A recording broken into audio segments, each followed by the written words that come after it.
Kecuali misalnya mereka menggugat oknumnya yang harus diputus, bukan penundaannya. Yang paling bisa menunda adalah Mahkamah Konstitusi.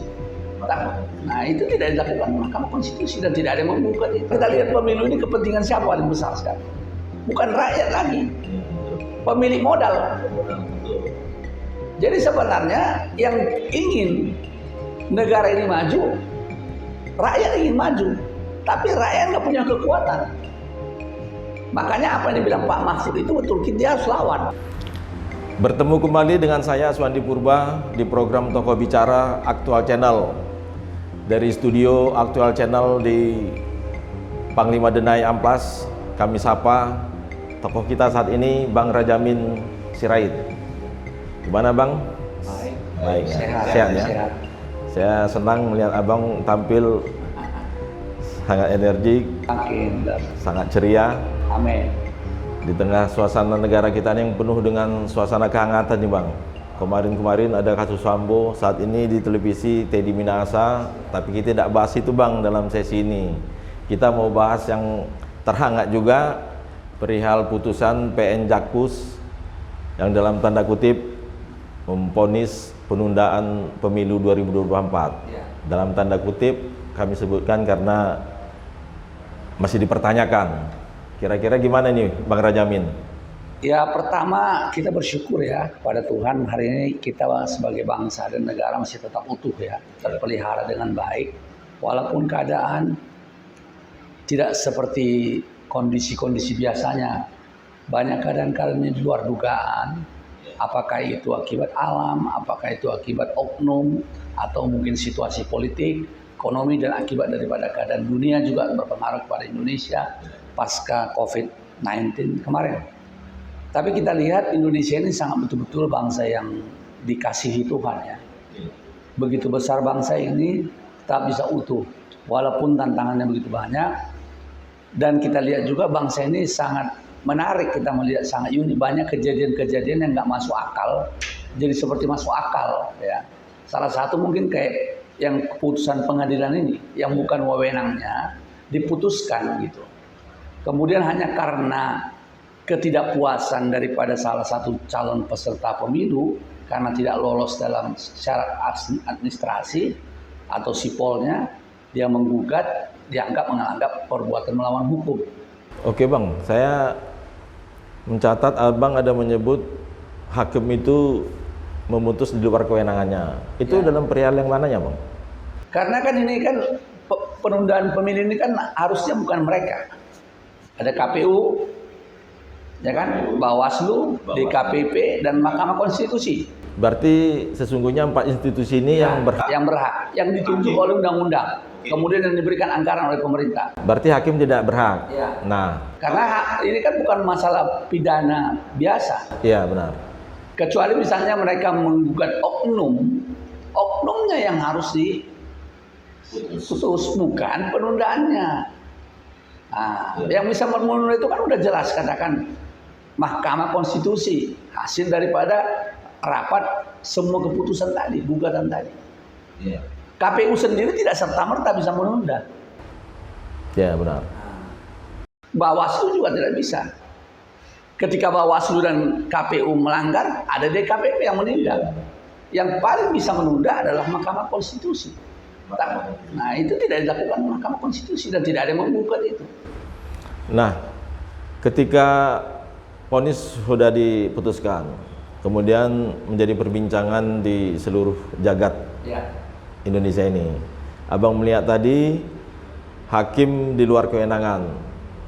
Di belakangnya ini kira-kira apa Bang? Apakah kealpaan hakim ataukah mungkin hakim tidak menyadari itu di luar kewenangan dia, ataukah mungkin hakim memiliki suatu hal baru, temuan baru yang progresif dia Bang? Ya sebenarnya kalau kita bilang hakim itu kan wakilnya Tuhan ya. Secara yuridis tidak mungkin dia tidak mengerti. Karena dia secara khusus diberikan kewenangan dan pendidikan serta anggaran, tunjangan dan profesi yang tinggi, dihormati, maka disebut yang dimuliakan.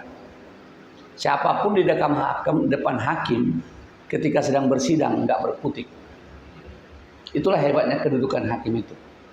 Dan ketika itu dilakukan, hakim itu sebenarnya posisinya adalah posisi yang sangat menentukan nasib banyak orang. Dan ketika kita dibilang masalah penundaan pemilu, ini sebenarnya kan kita sudah sangat jauh melanggar ketentuan namanya reformasi. Reformasi itu salah satu agendanya yang paling tunggal itu, yang paling utama itu bagaimana pemilu berkelanjutan dengan baik secara demokrasi. Yang kedua, pemilihan presiden itu tidak bisa lebih dari 2 periode. Ada pembatasan di situ Bang ya. Ada pembatasan. Itu amanat undang-undang. Dan Bu Megawati dengan tegas mengatakan itu. Ya, karena itu agenda reformasi. Ketika dulu tidak ada pembatasan bisa dipilih 2 kali atau lebih, itu kan jadi masalah. Itulah buah reformasi, goal yang terbesar ya. Iya. Artinya ada pembatasan. Seprestasi apapun Pak Presiden Jokowi, dia harus punya batasan. Dan itu sudah didengungkan oleh beliau.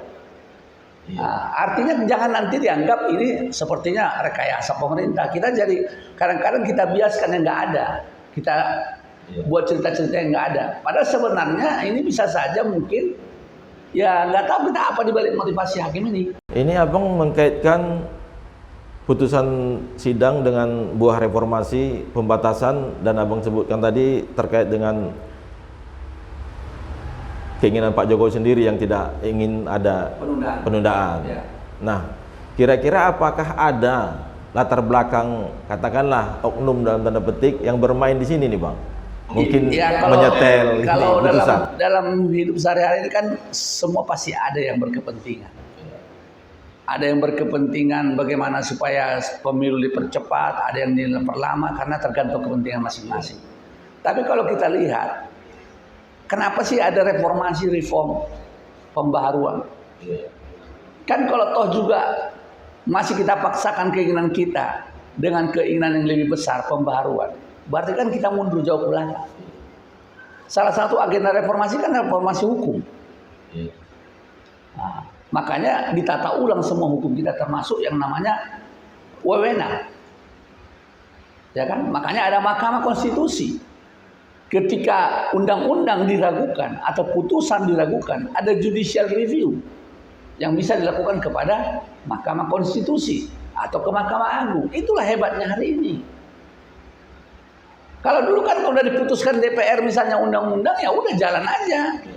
Hari ini kalau kita keberatan, kita bisa uji. Jadi sebenarnya kan nggak ada dasarnya langsung orang itu menggugat ke KPU. Ya harusnya diuji di Mahkamah Konstitusi. Yang berwenang harusnya menguji. Ketika mereka kalah, mereka gugat di tempat yang benar gitu. Kalau nggak ditanggapi, ya itulah upaya hukum mereka. Misalnya ke Oknum Bawaslu, ke DKPP. Kalau dia misalnya nggak puas dengan KPU atau Bawaslu, ke DKPP dia. DKPP berhak menghukum mereka. Bahkan banyak anggota KPU yang dipecat DKPP dulu ketika melakukan pelanggaran. Iya. Oke Bang, Pak Menko Polhukam kemudian bereaksi dengan putusan PN Jakpus. Ya. Beliau menyebut ada permainan di belakang ini. Ya. Ini memang kembali membuat situasi semakin hangat nih Bang. Panas. Karena ada permainan. Ya. Kalau sudah permainan berarti dalam tanda kutip ada hal yang tidak benar gitu. Ya. Nah, analisa Abang gitu. Kalau kita lihat kan yang bicara itu kan Menteri Politik Hukum dan HAM. Artinya memang dia punya Instrumen lah. selain dia punya instrumen, dia punya keahlian, intelijen, kemudian hukum tata negara, dan dia sudah teruji menjadi ketua Mahkamah Konstitusi. Ya, memang banyak orang nggak suka negara ini aman. Ada ya? Pasti instabilitas. Ya, Masih ada di pasti. Karena apapun ceritanya, ya orang kan melihat ini peluang-peluang. Minimal mencaoskan aja. Itu ada nggak Bang di elit-elit partai itu? Ya. Atau di luar itu? Ya kita lihat saja sekarang, karena kita sekarang kan mohon maaf lah ya. Kenapa selalu dibicarakan oligarki? Sekarang kan kita sudah mengarah ke liberalisme, kapitalisme. Sekarang kalau kita lihat pemilu ini kepentingan siapa paling besar sekarang? Bukan rakyat lagi, pemilik modal. Jadi sebenarnya yang ingin negara ini maju, rakyat ingin maju. Tapi rakyat nggak punya kekuatan. Makanya apa yang dibilang Pak Mahfud itu betul, kita harus lawan. Karena kita nggak tahu apakah ada pemilik modal atau orang-orang tertentu. Sama misalnya kayak undang-undang, diciptakan undang-undang. Kenapa diuji? Karena banyak undang-undang ini merugikan. Misalnya undang-undang mineral, cipta kerja, semua itu kan bisa diuji. Jadi sebenarnya kalau kita lihat apa yang dibilang Pak apa itu, karena dia bertanggung jawab tentang politik hukum dan HAM, ya, itu perlu disampaikannya, mesti ada perlawanan. Berarti yang beliau sebut itu bukan sesuatu yang kosong belaka ya? Tidak. Kenapa? Kan jadi geger ini hanya gara-gara satu partai yang tidak lolos menggugat, hakim memutuskan yang lain gitu. Harusnya misalnya KPU-nya lah atau oknum ketua KPU-nya lah dianggap perbuatan melawan hukum. Ini menarik nih Bang, Abang ada sebut tadi oligarki. Artinya mereka-mereka yang telah menikmatilah Ya. dalam suasana saat ini ingin tetap bertahan untuk bisa menikmati itu. Ya. Apakah kelompok oligarki itu juga ada di belakang dari putusan ini Bang? Sekarang kelompok oligarki kan bukan politisi. Mereka kan toke. Di belakang layar ya, politisi disorong ke depan. Iya. Makanya kan banyak politisi ini kan yang tidak punya modal dimodali sama orang itu. Makanya sekarang kan bedanya politisi kita dengan politisi di Amerika. Politisi di Amerika dia karena udah punya uang jadi politisi. Kalau di sini mau punya uang jadi politisi. Ya kan? Nah, sekarang pertanyaannya, ada nggak kita lihat seorang mantan anggota DPR makin bagus hidupnya sudah dia nggak DPR? Nggak ada. Kenapa? Menang pun dia anggota DPR, uangnya habis. Kalah apalagi. Jadi sebenarnya resikonya terlalu besar. Yang diuntungkan siapa? Ya pemilik modal, nggak pernah rugi dia. Kalau misalnya di hari ini mau modali, ya apa yang dijanjikan ya dia ambil. Makanya nggak pernah bisa dipenuhi tanggung jawab janji tadi. Nah, jadi sebenarnya kita jujur aja ya, kita banyak kali melanggar amanat kita sendiri. Pancasila itu kan dibilang kerakyatan yang dipimpin oleh hikmat kebijaksanaan dalam permusyawaratan perwakilan. Hikmat kebijaksanaan artinya pemimpin kita harus orang yang pintar dan berhikmat, bijaksana dan diwakilkan. Hari ini kita menganggap pemilihan langsung ini kan pemilihan terbaik. Padahal bukan kita punya ini.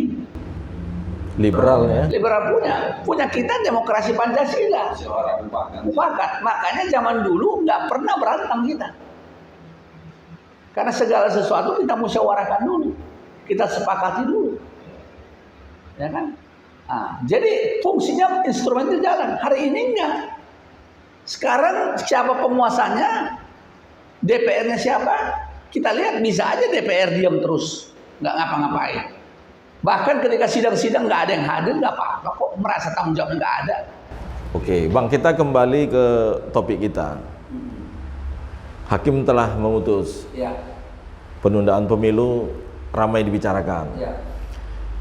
Selain dari upaya hukum, secara politis apa yang bisa dilakukan? Apakah oleh presiden, apakah oleh DPR sendiri, atau di internal kehakiman sendiri? Pertanyaannya kan kalau kita bilang presiden kan nggak mungkin. Karena bukan bagian dia itu. Ya. Nanti dibilang nanti dia intervensi. Udah bagus itu sebenarnya. Udah ada menteri yang mengatasi itu kan. Karena itu pembantu presiden. Yang juga notabene orang yang mengerti dan paham tentang itu. Yang kedua kalau kita lihat kan hakim ini atasannya ada. Ya. Ya kan? Dan sudah Komisinya mereka kan ada. Dan sudah diperiksa. Yudisial apa? Iya. Maka apa? Yudisial apa? Ya.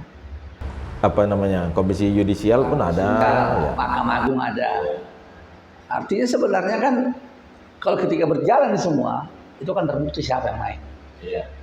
Nah, dan saya lihat ya sekarang ini kan orang kan dengan kejadian-kejadian besar di Indonesia ini ada dua hal yang baik terjadi. Pertama muncul tunas-tunas yang hebat. Ternyata Indonesia ini masih banyak orang yang punya integritas. Di tengah hiruk pikuknya oligarki, Ya, ada hakim, muncul. jaksa, kemudian pengacara-pengacara, yang betul-betul mengabdi. Tapi dalam konteks kita ini justru itu tidak terjadi, Bang. Artinya ada juga dalam satu hal lagi memanfaatkan situasi yang sedang tidak kondusif ini. Nah, jadi kita melihat selalu ada sisi baik, sisi buruknya. Tapi kita lihat sisi baiknya. Ada kejadian-kejadian besar. Saya sangat tertarik dengan kejadian Ferdi Sambo. Ya, siapapun tahu bahwa Pak Ferdi Sambo ini adalah seorang kuat. Ya, polisinya polisi. Orang tidak menyangka bisa terjadi putusan ini. Bahkan Richard Eliezer itu tidak disangka bisa dapat vonis 1,5 tahun.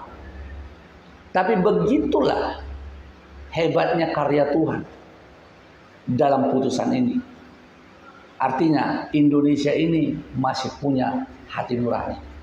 Hakimnya, bagaimana hakimnya berlaku sebagai hakim yang baik, tidak arogan, santun, menghormati dan tegas, lembut. Kemudian jaksanya juga akhirnya mengambil keputusan yang benar di situasi yang harus mereka hadapi dengan polemik-polemik. Kemudian lahir pengacara-pengacara yang berintegritas, yang masih muda, yang tanpa pamrih mau membela, tidak memamerkan hedonisme. Saya salut loh. Dia tidak memamerkan apa dia, siapa dia, tapi bagaimana dia menceritakan. Seperti misalnya si pengacaranya Richard Eliezer itu bilang, saya ini dari kecil sudah yatim piatu. Saya banyak ditolong orang dan itu saya anggap kemurahan Tuhan. Sehingga hari ini juga saya selalu mau menolong orang. Talapesi. Kemudian juga Komarudin berani memperjuang tanpa bayar. Saudara, zaman sekarang kan semua dihitung dengan transaksi. Tapi hari ini muncul, itulah hebatnya karya Tuhan di Indonesia ini. Muncul hakim yang memutuskan. Kemudian sekarang dengan kejadian Teddy Minahasa, ada lagi hakim orang Batak, John Sarman Saragitu. Bukan alumni dari UGM, dia alumni Dharma Agung, Universitas Dharma Agung. Artinya bukan itu yang menentukan, tapi integritas dan hati nuraninya itu yang menunjukkan. Dia beroleh hikmat ya. Beroleh hikmat dan dia mengerti fungsinya di sana. Jadi sebenarnya dengan keberadaan hari ini kita melihat sebenarnya kita nggak usah pesimis dengan Indonesia. Berarti kita tidak boleh pesimis ya, para pemirsa. Bang Rajamin di tengah situasi putusan Hakim PN Jakarta Pusat yang memvonis penundaan pemilu, namun kita tidak boleh pesimis. Beliau menyebutkan di tengah situasi yang kadangkala tidak teratur, kita justru bisa menemukan sosok-sosok yang beroleh hikmat. Sekarang Pak, mohon maaf ya, kita tidak menyinggung pribadi ya. 2 orang jenderal, oknum jenderal ini orang kuat di polisi, terkenal hebat. Sambo, Teddy Minahasa, bukan orang sembarangan. Tapi hari ini mereka jadi pesakitan. Bukan kita sedang menghakimi mereka. Artinya keadilan itu masih lebih besar. Ya kan? Seorang Baharada, pangkat terendah, berani berbalik bukan karena keberaniannya, tapi karena ada satu kekuatan besar secara psikologis dan emosional. Pendekatan yang dilakukan oleh kepolisian terhadap dia untuk memberikan sesuatu keyakinan, pengampunan, dan juga kepada orang tuanya, serta keberanian pengakuan bahwa dia bersalah, minta maaf. Ternyata pengampunan itu lebih besar daripada penghukuman. Jadi kalau ketika dia berani minta maaf, sehingga jaksa pun berani mengambil keputusan bahwa keluarga korban sendiri sudah mengampuni dia, bagaimana mungkin kami mau banding? Kami juga menerima karena kami mewakili korban. Kan terpuaskan di situ. Aura positif. Ya, lahir bahwa di Indonesia ini masih ada harapan. Bahwa di Indonesia ini masih ada hakim. Orang-orang yang suka Indonesia ini menjadi baik. Kita melihat ada satu gelombang yang baru ini. Ya, lahir pengacara-pengacara yang tidak pamer, tidak hedonisme, tidak menunjukkan siapa dia jago, tidak membantah-bantah. Kalau kita lihat dalam sidang itu, tidak ada di situ perlawanan-perlawanan. Mereka berbicara fakta, bicara realita, tidak ada di sana menunjukkan dengan kehebatan-kehebatan pengalamannya atau berdebat. Kita lihat pengacara Richard Eliezer itu, yang mereka lakukan adalah kau harus tenang, menonjolkan kejujuran. Kemudian kau harus berani. Begitu juga pengacara Komarudin. Apa yang diharapkannya? Meminta kepada FS mengakui aja. Tapi nggak mau. Dan hakim bolak-balik menawarkan itu kepada yang lain. Apakah kau tidak sayang dengan keluargamu, dengan anakmu, dengan istrimu? Artinya dia bilang, aku kasihan lihat kau. Hakim memberi ruang. Tapi dia tidak memanfaatkan ruang ini. Bahkan sesungguhnya kepada para terdakwa Sudah. Tapi ketika dia tidak mau diberi ruang, ia diberikanlah yang wewenang dia. Itu kira-kira. Artinya aura positif ini meski ada putusan yang dalam tanda kutip kontroversial, kita harus yakin bahwasanya pemilu itu tetap harus jalan. KPU harus tetap jalan. Apalagi ada acuan ya, Undang-Undang Nomor 7 Tahun 2017 perihal pelaksanaan pemilu. Itu ternyata hanya ada hal-hal tertentu yang bisa menunda pemilu. Ya, ini masalah kegentingan, kerusuhan dan lain sebagainya. Tidak termasuk di situ putusan pengadilan, tidak ada. Sebenarnya kita nggak perlu gaduh, Bang. Nggak perlu, karena kan kita aja yang mau gaduh. Tapi ini kan juga yang menjadi momen berita bagi aktual juga, supaya ini menjadi berita aktual juga. Artinya kan semua menjadi sesuatu yang menarik supaya orang makin tambah wawasannya. Kan yang bisa menunda pemilu itu kan hal-hal yang luar biasa, bencana alam kah itu, perang kah itu. Sedangkan COVID nggak bisa, karena COVID seluruh dunia. Tsunami aja nggak bisa. Kalau nggak seluruh Indonesia kena tsunami, kalau hanya Banten yang kena tsunami bisa jalan. Nah, jadi artinya hal yang luar biasa itu kan sangat tidak mungkin terjadi di Indonesia. Perang. Artinya jangan seluruh energi kita terkuras habis untuk itu. Sini. Nah, sesungguhnya sekarang begini, untuk pemilu ini kan uang negara udah banyak habis, waktu udah banyak habis, tahapan sudah banyak habis, risiko sudah ditanggung semua. Entah bagaimanapun nanti siapapun terpilih jadi anggota legislatif, itulah memang hasil yang kita terima. Tapi kita percaya nggak bosan rupanya rakyat ini tiap hari dibodoh-bodohi. Nggak bosan rupanya kita hari ini kita dinambobokan dengan janji-janji. Hari ini rakyat semakin cerdas. Jadi kejadian-kejadian ini membuka mata rakyat bahwa rakyat itu sebenarnya punya wewenang yang sangat besar. Contoh, mohon maaf, selalu dimunculkan bahwa dia adalah wakil rakyat. Wakil semestinya lebih sederhana daripada yang mewakilkan. Ternyata yang wakil ini dia naik Lamborghini ke kantor DPR.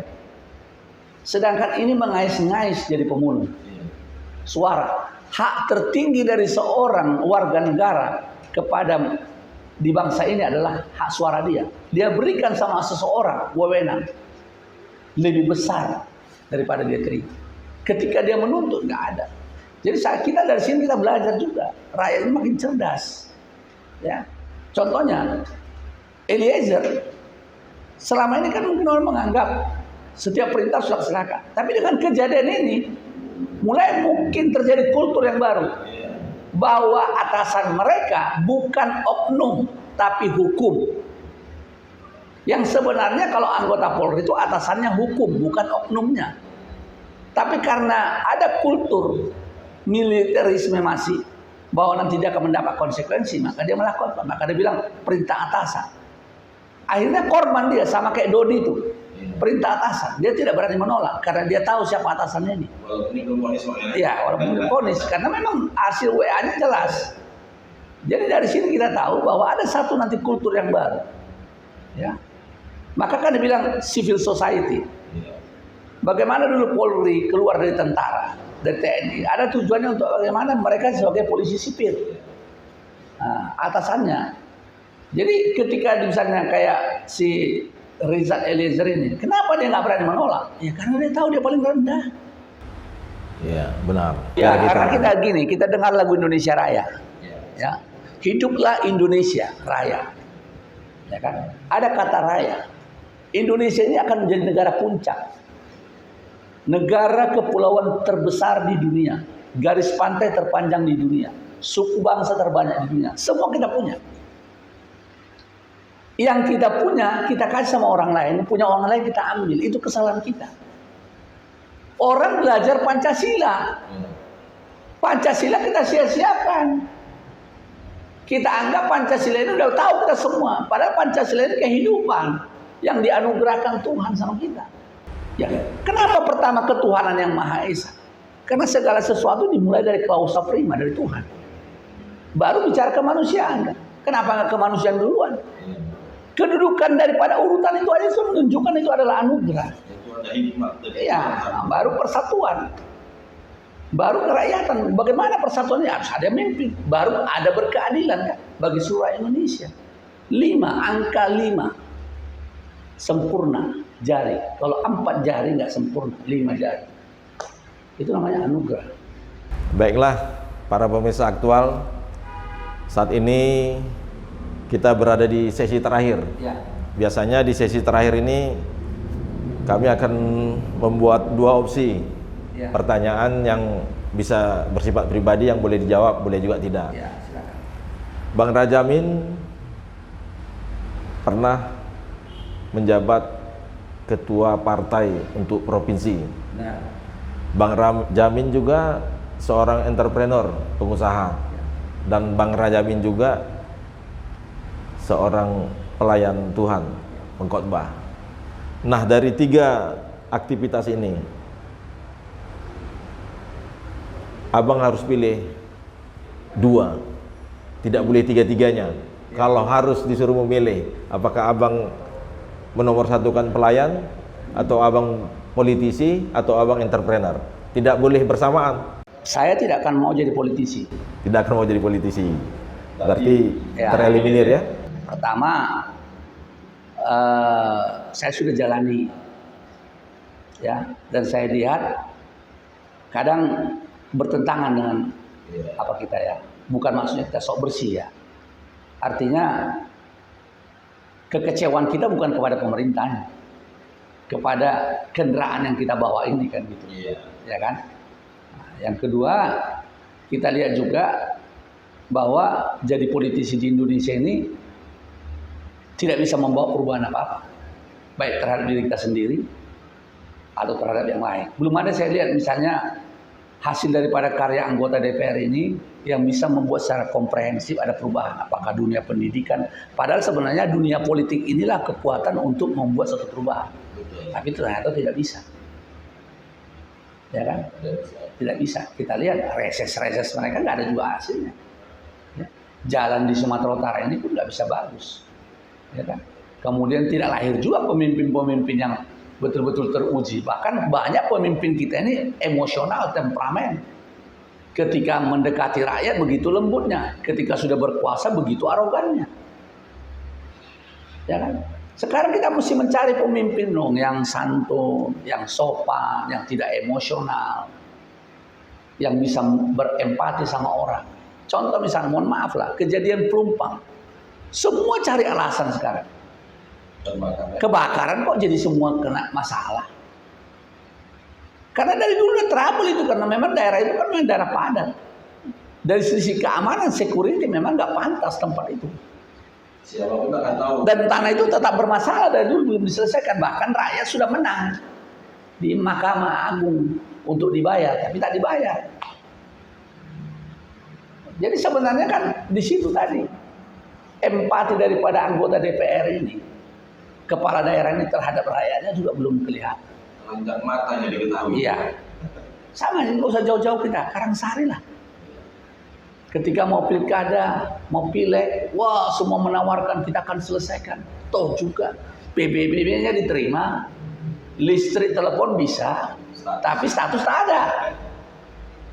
Nah, sama kayak misalnya penggarap-penggarap ini. Katanya mau dilepaskan HGU 5.000 hektar, mana? Semuanya mengambang, semuanya cerita sama janji kosong. Nah, jadi sebenarnya hari ini kalau kita ceritakan politisi, saya nggak begitu tertarik bicara.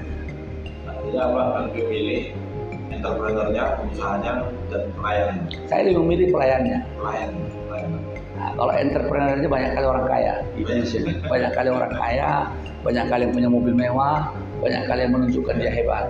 Ya, karena kalau kita bicara yang hebat, ya nggak ada kecap nomor 2, nomor 1 semua. Ya, baiklah.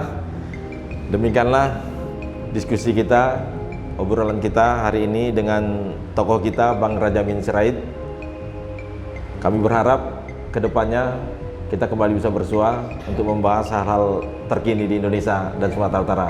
Terima kasih atas kedatangannya Bang Anda. Siap. Ya, ya. Terima kasih pemirsa sekalian.